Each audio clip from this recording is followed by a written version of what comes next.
Discuss the discontinuity of f here. Okay? We'll probably want to pull out your calculator and graph what this looks like. If you graph this, this is very similar to the function we had a while ago. That was the square root of 9 minus 16. I think you'll find that this graph is a semicircle, because when x is negative 4, it's 0. When x is positive 4, it's 0. When x is 0, it's 4. We get a semicircle. What can you tell me about points of discontinuity? This function is continuous.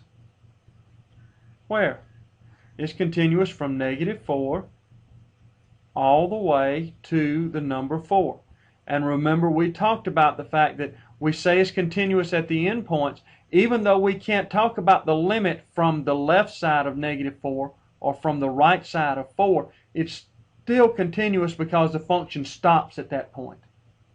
So this function is continuous at all points. Discuss the continuity of f. F is defined to be the tan of x. Well, we've got a trig function. We need to think about domain, fractions, square roots, and ln's. We don't have an ln. We don't have a square root. But do we have a fraction? Well, remember that the tangent could also be written as sine over cosine. So we do, in fact, have a fraction. So the points of discontinuity are going to be where the sine, not the sine, where the denominator, where the cosine equals 0. Well, when is the cosine equal to 0? If you remember back from your trig, the cosine function starts its graph up at 1. The cosine is 0 at pi over 2. It's 0 again at 3 pi over 2. And it just continues that same pattern.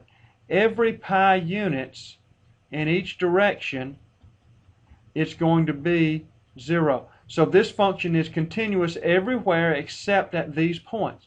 And if you look at a graph of the tangent, you'll see that there are asymptotes at these particular points. Since there are asymptotes, that means it is a jump discontinuity. Discuss the continuity of f at this. Well, the sine of 1 over x when x is not equal to 0. We've already talked about the sine. It's continuous everywhere. But now the argument has a variable in the denominator. So now we need to worry about when x equals 0. So the point that we need to be concerned about is x equals 0. So let's look, step 1. What is f of 0? It's defined to be the number 0. Okay, so boom, first part is true. What about the limit as x approaches 0 of this function? Now, which rule do we need to use? We need to look at it from the left and from the right. If we look at it, which rule will we use? Well, this rule applies around 0 on both sides as long as we're not at 0. So we can simply look at what's happening to this right here. The limit is sine of 1 over x.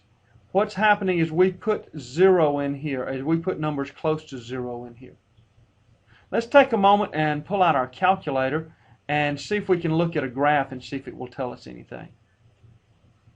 So now we've graphed the function, and here's the function. It looks to be acting pretty normal, and then suddenly around 0 it just starts doing all kinds of strange things. So we're going to take that picture out here, and now let's go back and zoom in a little bit.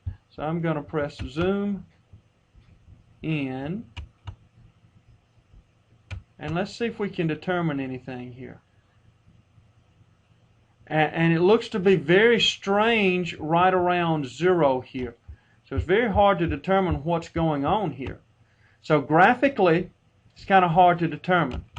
Well, why did we go to graphically to begin with? I did mention, but algebraically there's nothing for us to do here.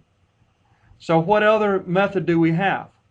Let's look at a table set, and we want to look around the number 0, and let's leave our delta table at 0.001 and see if we can come up with anything here. And if we look, what do we determine here? Well, at negative 0.1, right here, it's at a negative number, negative 0.8269. But at positive 0.1, it's at positive 0.82688. So those aren't close to the same number there. So I think we can conclude from that that the limit does not exist.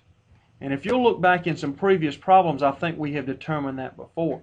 So what can we say? That this function is not continuous at x equals 0. Not continuous at x equals 0. It's continuous everywhere else because the function is defined and we don't have anything strange going on there.